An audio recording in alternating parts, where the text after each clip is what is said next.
Uglavnom pišem u afektu. Znači, krenem od jednog stiha početnog oko koga gradim pesmu i onda ne dorađujem previše.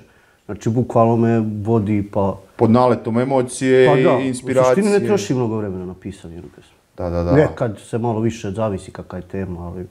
To su recimo neke drage svirke. U Kragujevcu isto. Prvi Šumadija Fest sa Sunshineom i grupom, tako to je bilo. A ovako više smo po lokalu. Arilje, Požega.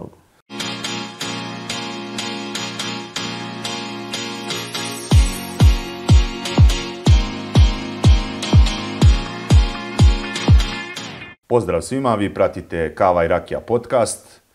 Ako možete, lajkujte, šerujte, subscribeujte i sve redno. Moje ime je Branko Kujundžić, moj co-host Bojan Purić i naš gost večeras je Branko Grbić-Grba. Oslovljavat ćete sa Grba, da ne budemo formalni. PR benda Nikad spremni, tačnije vokalni solista benda Nikad spremni. Dobrodošao, kako si? Dobro. Jesmo li spremni ili nikad spremni, kako ime benda kaže. Da. Spremni. Inače, dugujem mu jedno izvinjenje od juče jer sam mu dao pogrešan termin za snimanje, ali ispeglali smo to sa jednim pivom. Jeftino sam prošao. A prošle subote smo mi bili ispaljeni. Tako da smo se revanširali. Ali nismo smjeli da se ljutimo zato što nikad spremni, to je to. Da, tako da je to, eto, 1-1, sve je okej. Pošto si ti, da kažemo, i pesnik, ne samo što si vokalista, evo ovdje imamo tvoju knjigu Nikad spremni tekstovi i hoću da te pitam šta je pesnik htio da kaže. Ako se sjećaš možda u osnovnoj školi na časovima srpskog jezika, možda pesnik uopšte to nije htio da kaže, ali se to tumači da je to htio da kaže, nego se možda samo zezao, a možda je samo bacio onako žišku, pa ljudi sami da tumače kako žele. Pa kakav je tvoj pristup u pisanju tekstova? Da li nekad razmišljaš šta će ljudi da tumače ili nekad samo kanališeš ono što hoćeš u tom momentu? Pa uglavnom kanališem ono što ja hoću to. Ono što si zamislio? Mada uglavnom pišem u afektu. Znači, krenem od jednog stiha početnog oko koga gradim pesmu i onda ne dorađujem previše. Znači, bukvalno me vodi pa... Pod naletom emocije i inspiracije. U suštini ne troši mnogo vremena na pisanje jednu pesmu. Da. Nekad se malo više zavisi kakva je tema, ali... Da li tu inspiraciju iniciraš, čekaš ili samo, naišla je, daj da pišem? Pa uglavnom naišla. Nekad se imaš nekih stilskih vežbi koje radiš kada nemaš neku inspiraciju, čisto... Da bi malo vežbe, da, ali uglavnom mi se to samo javi, ili mi nešto što mi se dogodi ili što me pogodi ili nešto pa onda... Nešto što ti zapadne za oko, ti to zapamtiš pa posle to obradiš. A često imam tako i prirodi kad se na reci ili kad šetam, javi mi se ideja, malo otkucam u telefon, kući doradim. Ako kući se ne doradim, uglavnom desi mi se čak i da sanjam pesme. To je zanimljivo, kad si već u tom kreativnom režimu. Da, nekad zapamtim, nekad ne, ali umem nekada da se setim nekih... Da, pogotovo ti momenti dokolice, jer nekad ljudi beže sad, da kažemo, dokolice, ali ta dokolica i ti, da kažemo, dosada je jednostavno gorivo za inspiraciju. Ljudi su sad previše opterećeni raznoraznim, da kažemo, distrakcijama, da gledam TV, da igram igrice, da gledam telefon, ali nekad treba pustiti da bude slobodan da bi došlo do tako nekih momenata. Šta je, da, to smo već pitali, sad, da li bi ti mogao da izdvojiš neke stihove ili ja ovdje mi jedna pesma zapala za oko. Ajde, možeš ti. Ovo je malo tamnija, ali... Nekada puni nade, gledali smo svet sa strane i željeli da budemo tu, a sada indolentni, mi prividno smo sretni, dok bes i očaj tutnjaju. Koliko sad to može da se donekle i u ovoj situaciji u svijetu može ta strofa da se primeni?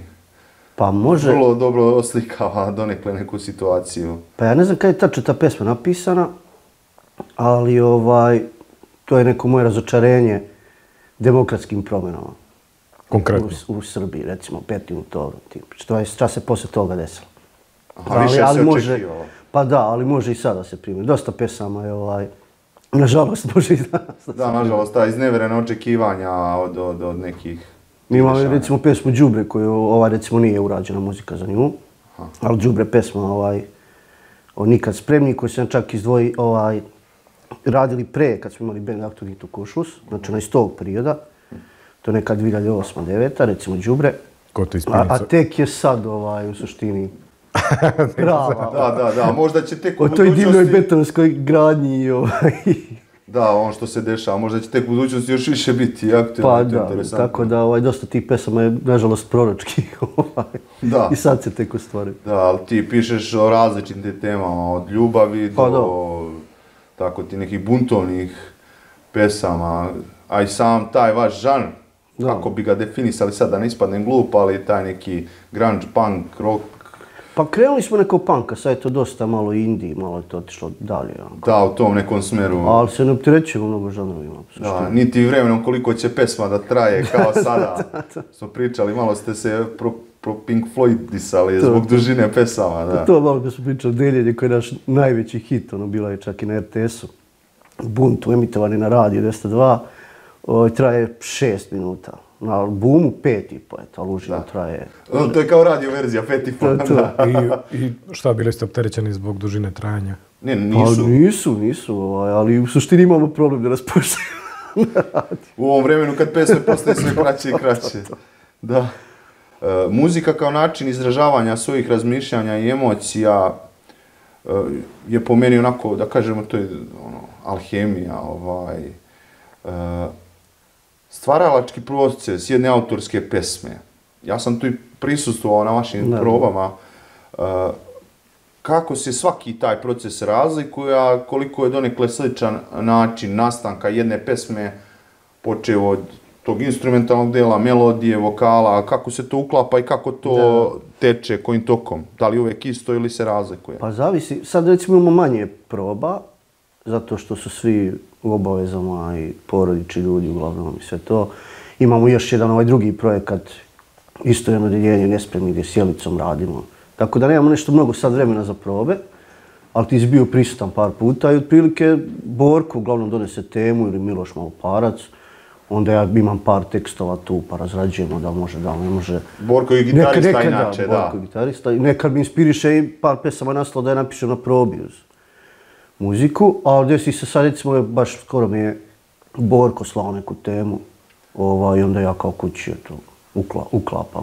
Da, zanimljiv je taj kreativni naboj kad se više kreativnih ljudi okupi i radi i da li imaš osjećaj da tad nekako i ta kreativna energija malo teče bolje možda kad je taka neka atmosfera između ljudi? Pa dobro da, kažem ti, ranije kad smo češće išli na probe dešavalo se dođu ljudi, prisustuju probama, spremi se klopa, pije se, drugi se cijelo. Kao i rakija na vašim, kao i na našem podcastu. Mi uzmemo, sviramo tu ljudi, igraju karte, slušaju, izezaju se. Jer sad zavisi, uglavnom kada radimo novu pesmu, onda ne volimo mnogo da tu bude ljudi, da ne opterećemo jedni druge. To bude malo onako službenije. Ali to je bolji proces, da, generalno, kad onda ja imam svoj kutak gdje tu pišem, oni vamo radimo. Da, onako si fokusiran na stvaralački proces. Ali evo sad dosta, pošto nema proba, radimo tako da mi recimo Borko pošalje neku temu. Na Viber, Messenger, nešto i onda kao ja slušam. U smislu odsvira nešto i pošalje i onda tebi kaže... Ili mu ja pošaljem tekst, pa onda on kako bi to moglo razmišlja kako bi mogla se uklopi. U suštini to je neki proces, ali nije uvijek isto, zavisi je to, ali... Možeš li nam reći o tom drugom, da kažemo, projektu Istojno odeljenje nespremnih? Kakva je tu koncepcija, otprilike? Pa tu uglavnom radimo obrade, to je Jelica glavni vokal, ja pevam neke domaće ili naše ili par domaćih obrada, ona isto tu peva. I to je više zove ovako neku kafansku priču. Mislim, nije kafansko za lokale, ali to radimo kavere uglavnom. Koliko svirki, da li ste brojali svirki, ali koliko otprilike svirki imate iza sebe i koliko festivala imate iza sebe otprilike i nastupa po Srbiji? Što se tiče svirki, skoro sam sjedio kod Borka i baš bilo zanimljivo kao preopterećen mu laptop i ona skonta da ima ja mislim 100 snimaka naših nekih sa svirke, spolnih svirki, ne znam gdje je bilo kad je snimano sa različitim varijantama. Tako da ne znam koliko smo svirki imali. Ali dosta je. Što se festivala tiče, svirali smo, izdvojio baš što imamo ovdje Centrala. Aha, Centrala festival. To je u Užicu kad smo svirali sa Kud idiotima. Pre, ne znam, 10-11 godina. Kako je to iskustvo bilo sa njima? Pa meni super, meni to omiljen bend od detinjstva, tako da bi to bilo... Eto, muzika nekako i doprinosi ostvarenju nekih, da kažemo, dečačkih snova, bar donekle, i pretpostavljam da je to bilo onako za pamćenje. I u okviru isto festivala smo bili u Bihaću i tad smo svirali sa LED 3 koji se to, vidim, otišli na Euroviziju juče. Da, otišli su. Sa svojim nastupom. Interesantno. Tako da eto, ukidaju se te žanrovske granice. Ali to su recimo neke drage svirke. U Kragujevcu isto. Prvi Šumadija Fest sa Sunshineom i grupom. Tako to je bilo. A ovako više smo po lokalu. Arilje, Požega. Ali svakako vaše pesme su emitovani na radio 202 i vaša pesma Deljenje, kako sam dobro rekao, bila i na RTS-u. Možda kažeš malo i oko tog iskustva na RTS-u i oko deljenja, oko pesme Deljenje, kad je emitovana, kakva su iskustva, povratne reakcije? Pa Deljenje je baš postala hit čak pre nego što smo je zvanično snimali. Možda imao neki snimak ono sa probe. I recimo znam da je grupa Istok izvodi često. Vrlo interesantno. Stalno pomenu Nikad spremnik. Pričao sam te smo sa Vol Popije izvodili. Tako da pesma ta ima neki svoj život, nezavisno. I kad smo svirali u Kosjeriću je bila kvalifikacija za taj bunt RTS-a. Prvi festival, mi smo stvari poslali skroz drugu pesmu, pošto smo jedinu, ja mislim, imali snimljen Naplata duga. I zato je bio spot koji nismo poslije ni stavili na album, ništa. I onda kad smo prošli sa tom pesmom, morali smo da izvedemo 2 pesme u Kosjeriću. Ja znam smo izveli Deljenje, možda je bila Naplata duga koja smo nju poslali. I znam da je na Deljenju odmah bila reakcija. Da je Branka Glavonić rekla u ovoj hitu, ako prođete mora ovo da se svira. Kao drugo, izaberite sami, kao... Šta god hoćete. Tako se ja malo tu šalio, zezao sam se, pošto je to moj najkraći tekst, kao nemamo ljubavnu pesmu, da napišu. I ima bukvalno 5-6 stihova i Borko peva, tako da najveći hit mi stvari peva gitarista. Da, to je interesantno.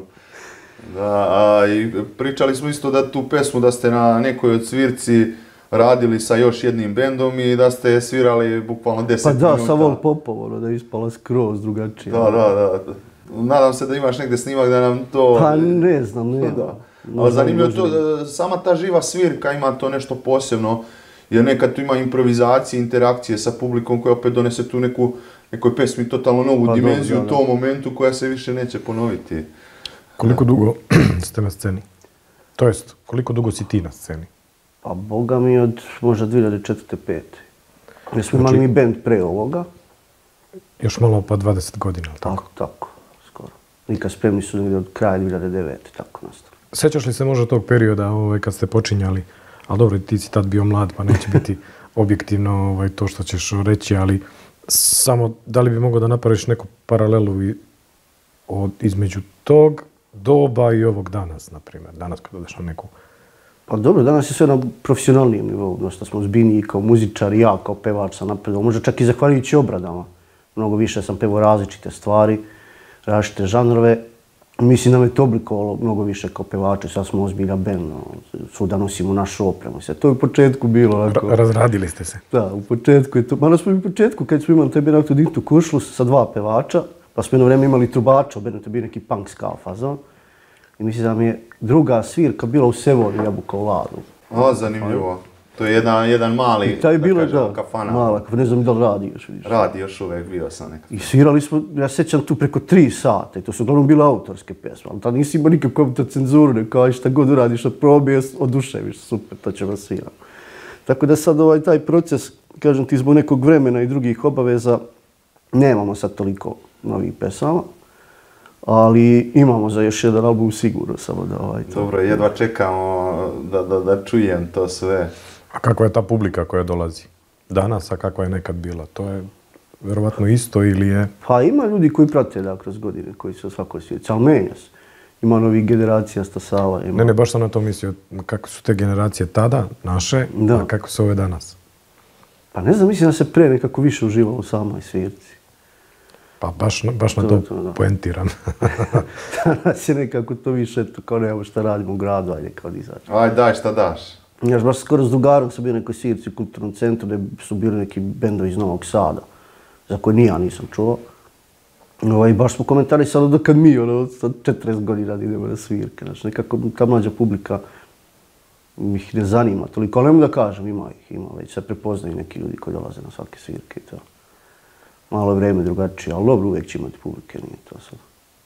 Koliko je bitno da imamo kreativni haos? Sad pričamo, pošto su i vaše probe neka vrsta kreativnog haosa, da bi stvarali, i da li uvijek mora bude haos, taj kreativni ili ne mora? Ili da li su u korelaciji taj kreativni, to jest haos i kreativnost donekle povezani? Pa jesu, da, mora malo iz haosa, da bude haosa da bi se došlo do nekog reda. Da, do nekog kreativnog rješenja.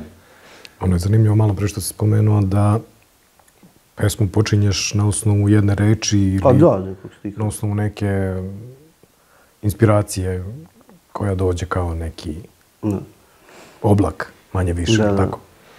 Pa samo da se nadovežem, slušao sam skoro onog Ricka Rubina, producenta, i on je analizirao kreativne procese, čini mi se, Jay-Z-a, Eminema i Red Hot Chili Peppersa ili moguće ni njima radio, da. Da. I onda Jay-Z, na primjer, govorio da samo krene da mumla i mumla, na primjer, 15 minuta. I poslije tog mumlanja izađe pesma, savršena. Da, pa da. A Eminem, on piše non stop. On nosi sa sobom svesku i non stop piše. I tipa 99% od svega toga što je ispisao baci. Nikad ne ugleda svetlost dana, ali non stop, samo piše. To je moguće, s obzirom da i repuje brzo i da dosta reči ima. Da. Tako da je to baš zanimljivo da se taj portal kreativni otvara na osnovu jedne reči, kao što sam rekao. Pa eto, ja rekao malo prije da i nekad u šetnji ili kad sam negdje u prirodi da pišem. Čovjek imam telefon pored sebe, nešto da mogu da zapišem nešto.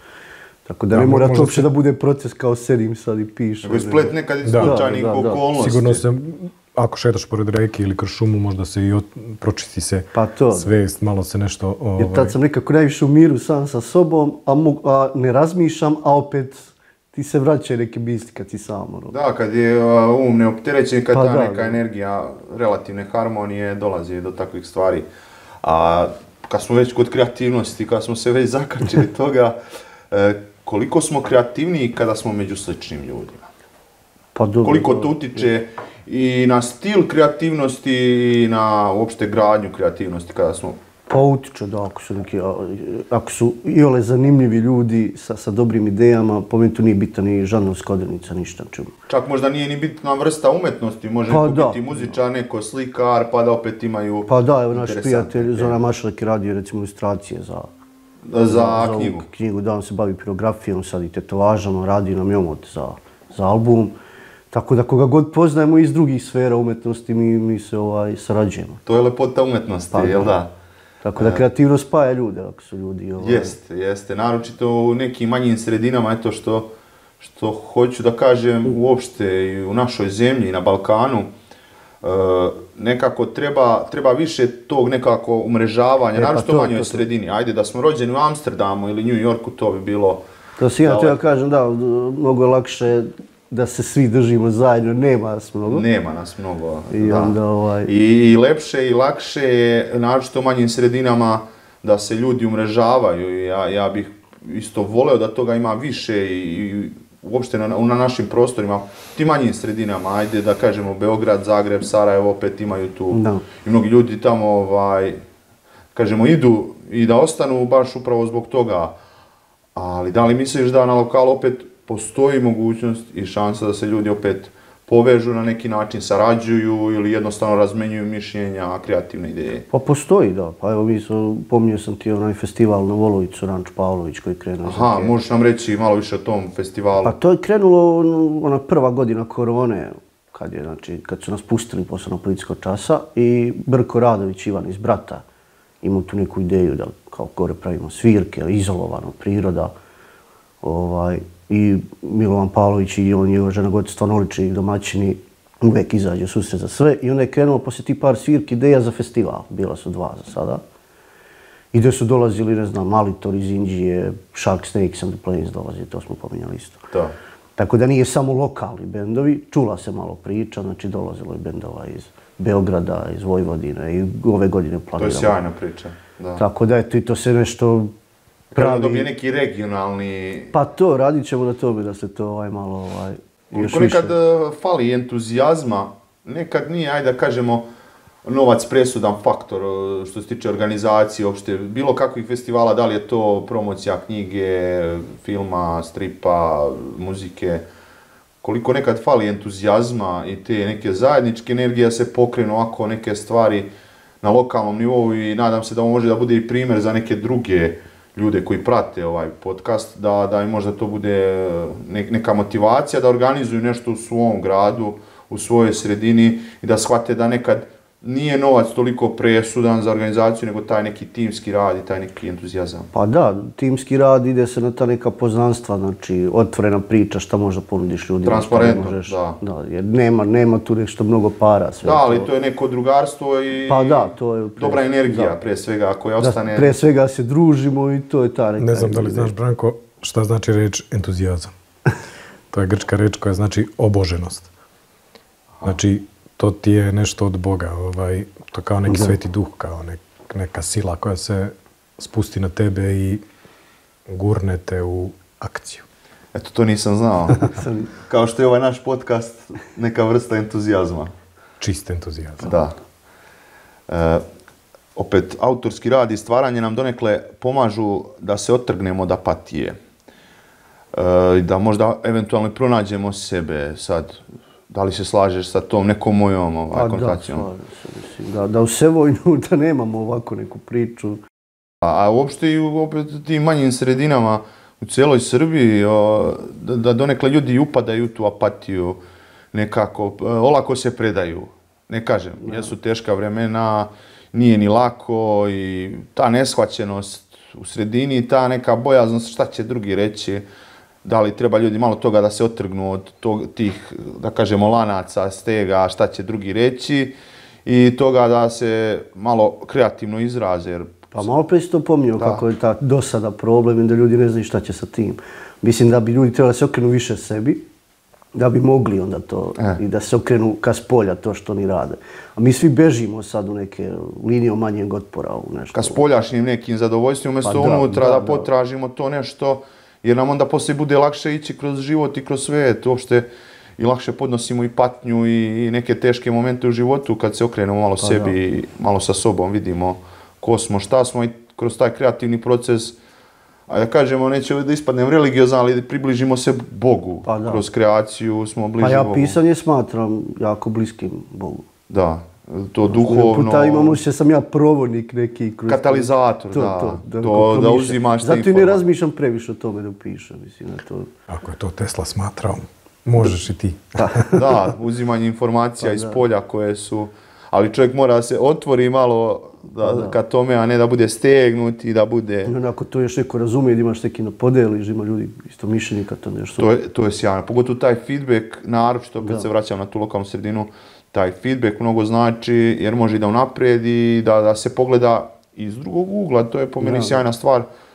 Kad imaš prijatelje, kreativce, pa neko pogleda iz drugog ugla pa kažeš aha, zanimljivo viđenje. Sad možda se nešto i ne slažeš, a može ti biti interesantno, ali koliko je potrebno malo i tih više uglova da bi mi to dalje napredovali i obrađivali tu informaciju. Jer jednostavno nekad sami sebi nismo dovoljni za neku povratnu informaciju. Da. Da li te više opterećuje manjak ili previše ideja? Pa, ne opterećuje me ništa, ne znam. Da. Nekad, možda i opterećuje nekad kad je višak. Da, pošto neki ljudi kao kažu, kao ja baš zavidim što imaš toliko ideja svega, ali nekad bi čovjek na 100 strana. to, ne može se da svuda baš. Jeste. Skoro smo pričali o modernim medijima, da ste okačili pesme na YouTube, na Bandcamp i tako dalje. Stavit ćemo deskripciju dole, sad zavisi gdje budete pratili podcast, ali u deskripciji će biti informacije ka vašim pesmama i vašim profilima na društvenim mrežama. Sad, mnogi se protive, mnogi su za, mnogi nisu za moderne medije, ali koliko su moderni mediji donekle promenili muzičku industriju i koliko su možda odnemogli s jedne strane, koliko s druge strane mogu da pomognu. Na vašem primjeru, recimo, isto. Pa dobro, nama mislim da su pomogli, zato što ne znam kako bi drugačije neko u Americi čuo, recimo, za ovaj band, ne znam da je čuo. Jer smo ga izbacili baš na Bandcamp album, na SoundCloud, onda su mi se prvi, drugi dan javili neki ljudi iz SAD-a, neka devojka iz Španije, kao mogli iskoristiti pesmu za kompilaciju, neku pravi, kao neke liste na SoundCloudu mesečne. Također nas je zapratio i Dragan Vuković, čovjek koji, ja mislim, u Sloveniji živi. On ima Anatomija zvuka se zove emisija, kao radio emisija, pušta se na radio Sarajevu, ne znam, u Sloveniji, i ima na SoundCloudu tu svoju emisiju i bavi se alternativnom scenom baš. Ne samo rock'n'rollom, znači jazzom, jetinom i svima, kao što je malo alternativnije. I on je baš, kad je izašao naš album, nam je slao onako mailove u fazonu, jedan boljih albuma koji sam čuo, kao pratim 30 godina u scenu i uvrstio nas je tu neku godišnju listu. I bili ste na radiju na Sarajevu isto. Tako da je nama to pomoglo s obzirom da nemamo izdavača. I da marketinški niste toliko nešto... Sad, mi smo dugo odlagali s ovim albumom, to je neki proces snimanja od 5-6 godina, pa sad možemo jedan dan, pa ne možemo. Da, dok se svi ukomponuju. Da, zbog vremena, novca, svega, tako da je to dugo bilo i dugo je to stajalo, da smo mi usput još nasnimamo nekih pesama i ono.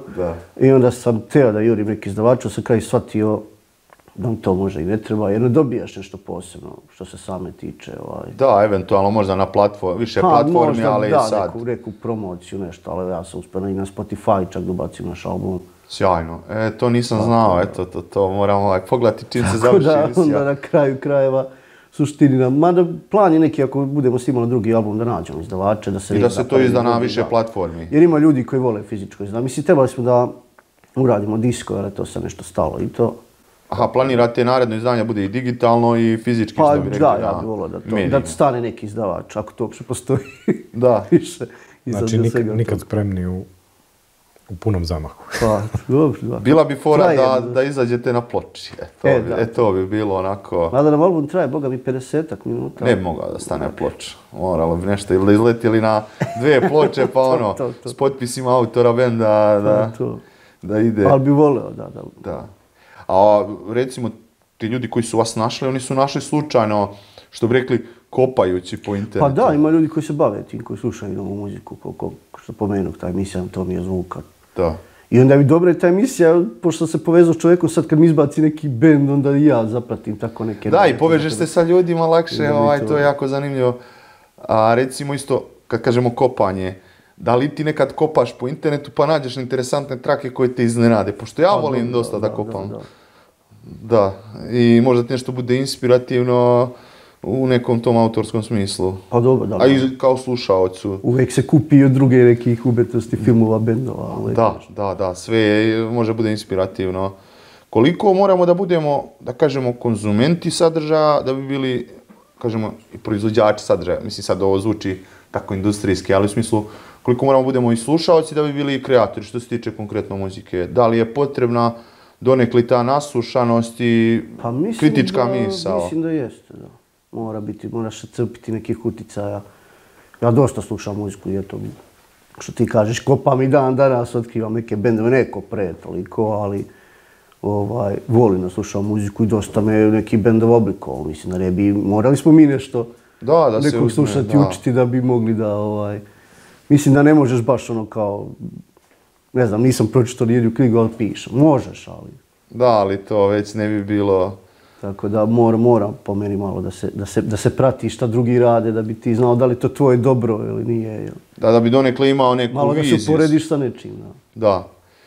Koliko misliš da će ove moderne pesme, ajde da kažemo i ove što nisu moderne, manje komercijalne, više komercijalne, da će na kraju pesme biti ispod 1 minuta u budućnosti? Da li misliš da će to stvarno tako biti? Pa možda se pretvori u taj jedan klik samo. Da. Ta kratka forma je donekle, da kažemo, i malo i uticala na muzičku industriju, gdje ljudi donekle više i nemaju tu pažnju koja ih drži. Sad, to i nije donekle dobro. Zato se i pretvorilo u singlove više, netko ko sluša albume, baš zato što niko nema više pažnju, vreme, da, ko će sad da pusti ceo album. Mada vraća se ovako pomalo, vidim da je sad kao vinil se u Britaniji kao prvi put prodao više od ovih kao streamova. Da, vratio se vinil malo u modu, to nije loše. Ja bih skupljao ploče, ali već imam stripove i sad bio bih krčak. Evo, može za gosta rakija i taman da se nazdravimo, evo, ovako, u ime ovoga je to prvi put da se nazdravimo, baš smo pričali o tome. I sam koncept kava i rakija je nekako ta neka opuštena priča sa gostima. Živjeli? Živjeli, dobro ti nama došao. Jel dobra rakija? Da. Kava, jel dobra? Frankova? Nije Frankova. Iz espresso aparata je, do duše. Rakija je sa buara. Rakija je sa buara, da. Nadam se da će nas pozvati u neku narednih, kažemo, svirki i kad bude neka od narednih knjiga, to je zbirki pesama, da nas zoveš na promociju. Pa hoću, radi sam tome. Tu je malo teže, tu mi već treba izdavač. Mada i ovo sam izdati znanje. Da, i to je malo na mišiće, što ti kažeš, nije lako ni sa tim knjigama, jer opet je sve to svoje reži, nekom svom entuzijazmu. Nekako je muziku opet lakše plasirati sam. Jeste, digitalno je, ovo je već fizički opipljivo, ali opet lijep osjećaj kad vidiš svoje čedo. Mada i ovo objavljujem po portalima, dosta pesama. Aha, znači imaš i svoje pesme po portalima? Pa da, ima tih sajtova književnih. Aha. Možeš nam reći neke od tih... Pa recimo Poezija noći tu objavljam. Aha, pa lepo. Dakle, ti si, da kažemo, umetnička duša na mnogo nivoa. Reci nam, Branko, da li ti te tvoje pesme, šta bi bilo da nema njih? Ili da nisi našao način da se na taj način izraziš? Pa ne znam, ja sam nekako ceo život u muzici i u pisanju. Pišem negdje od srednje škole. Tako da ne znam ni da li sam ja to planirao ili nisam, ni... Ali imaš neki osjećaj kad, na primjer, se okreneš iza sebe i ipak si nešto stvorio? Pa dobro, u tom stvaralačkom smislu, kreativnom. Nešto je ostalo iza sebe, da li ti to daje nešto? Pa daje. Neki... vibe, energiju. Da, neki prijatan osjećaj. Osjećaj nekog mira pre svega i mnogo se lakše osjećam i kad nešto izbacim iz sebe. Bilo da li na mikrofon, bilo da li na papir. Da. Imam osjećaj da ipak nešto nije uzaludno rađeno svo ovo vreme. Zato što mislim da je ta kreativna energija na celoj planeti sputana. Manje ili više kod svih ljudi i da je, kad išta stvoriš, pa makar bila, ne znam, da nešto izrezbariš u komadu drveta, da je to vredno. Iako možda nije vrhunski, ili ako sigurno nije vrhunski, ta rezbarija ili ta tvoja pesma ili bilo šta, ili manje ili više vredno, mislim da je značajno. Pa da, jeste. I za tebe kao čoveka i za generalno ceo taj proces. Jer ja baš sam zato malo prije rekao da recimo retko dorađujem pesme, mogu nešto promerim, ritam pesme, nešto, zavisi u stvari drugačije da li radim i za bend ili radim ovako za sebe, ali baš zato što mislim da je sve, ono što ti kažeš, šta god da se uradi, vredno. Znači ako ima 90 pesama koje nisu moje dobre, mada nikad ti ne znaš šta će kome da se dopadne, nekome se dopadaju neke pesme koje meni nisu među omiljenima. Ali baš zato ne menja, jer mislim, naočito kad je pisanje poezije u pitanju, da to treba da uhvati taj moment. Znači tu emociju, tu priču. Ja na priču recimo mogu da izmislim. Pesma je stvarno nešto što se meni desi, ili unutrašnje nešto, ili spoljašnjeg uticaja. I zato ne volim mnogo da dorađujem. Možda to nije okej, možda sad to nije, ne znam, profesionalno, ali ja mislim više volim da uhvatim taj moment koji me je naterao da to napišem, nego sad kao to. Znaš šta kažu za poeziju? Poezija je kao istina. Nijedno ni drugo ljudi ne vole. Pa to. Ali dobro, bitno je da tebi to znači. Pa da, i dobro je ono što svako može tumači na svoj način. Ono što smo rekli, šta je pesnik htio da kaže, evo izvoli pa... Mene puta ni ja ne znam, bukvalno onako. Nekad neko protumačio što ti Pa ima smisla, nisam razmišljao o tome, ali bilo i toga, da. Pa jeste, nekad su meni neke pesme ličnije, a u stvari izraženije su mnogo više kroz neke simbole, metafiziku. A imaš neke pesme koje su onako direktne, a sve zavisi. Drugačije nekad doživiš neku pesmu koju si napisao i kad odleži to... Pa desi se, da. Ono što pomenu da su mi neke stvari proročke, čak i za mene lično se dešavalo. Da sam pisao neku situaciju koja se tek posle desila. Tako da ima i to. A možda si uzeo tu informaciju iz budućnosti. Iz polja, da, sigurno si kanaliso. To, dešava se i to. Da, baš ono što si pričao, da pustiš pesmu pa kako ispadne, to nekako onako gledam kao nebrušeni dijamant i na tome Pa uvek, pazi, imaš ti, znači ja sad napišem na papir, pa je prekucam, pa sad ako ću nekom negdje da pošaljem. I sad ono kad već promijeni ta neki oblik kroz ta neka 3 prekucavanja, gdješ, možda sam mogao ovako. Ali u suštini ne trošim ono kao, sad sam počeo jednu pesmu pa je završam za mjesec dana, mislim da nema te potrebe. Jel više pišeš, da kažemo, rukom ili kucaš? Pa sve više kucam, ali uglavnom da, i dalje ja imam prvo sveske i to. Negdje sam čitao, sad zavisi ako mi je, što malo prezim što pomenuo, kako recimo nisam kući, pa onda da, u situaciji. Da. Ali uglavnom napišem na papir, pa ako mi se dopadne prekucam i to je to. Uglavnom taj proces. I mislim da mora par puta to... Pisanje da prođe to. Pa baš to radi stila da bi vidio gdje sam šta pogreši, da li moglo bolje. A mora da se razradi sve što se počne. Tako da je to možda ta neka vrsta dorade. Što ona promijeni neki oblik ipak kroz ta neka prekucavanja, prepisivanja. Da, kaže, pisanje, da ljudi gube deo da li vokabulara ili kreativnosti kroz kucanje u odnosu na ručno pisanje. Sad ne znam, da li sam ja to negdje pročitao? Evo ja znam jedno istraživanje sa nekog američkog univerziteta. Pratili su studente koji hvataju beleške na laptopu i one koji hvataju beleške rukom. Da. I bolje rezultate su imali ovi koji pišu rukom. Ali to je zato što su se više potrudili. U smislu, svaki put kad se potrudiš više oko nečega,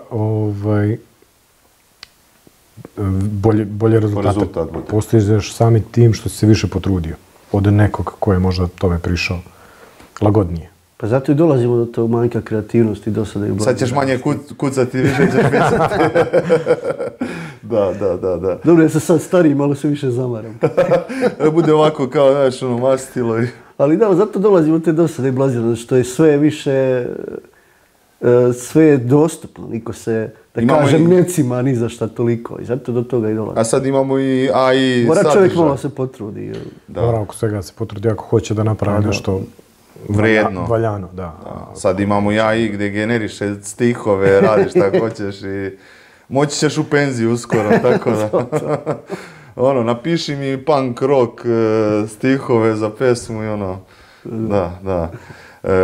Još jednu stvar, ja sam recimo neko ko nije perfekcionista, ali opet nisam baš da nešto bude loše, ali sam više da se to nešto uradi. Kao i ovaj naš podcast, koji znamo da nije savršen, ali opet znamo da ima neku energiju, da ima neki kvalitet i mi smo dosta pričali oko toga treba ovo, treba ono, gomila nekih sitnica, ali to nas je kočilo da mi krenemo i samo smo u jednom momentu rekli daj da krenemo, da idemo, pa će neke stvari usput. I koliko misliš da taj perfekcionizam, ne vezano samo za muziku, nego i za ostale neke sfere umjetnosti, koliko me donekle da bude kočnica za dalji napredak?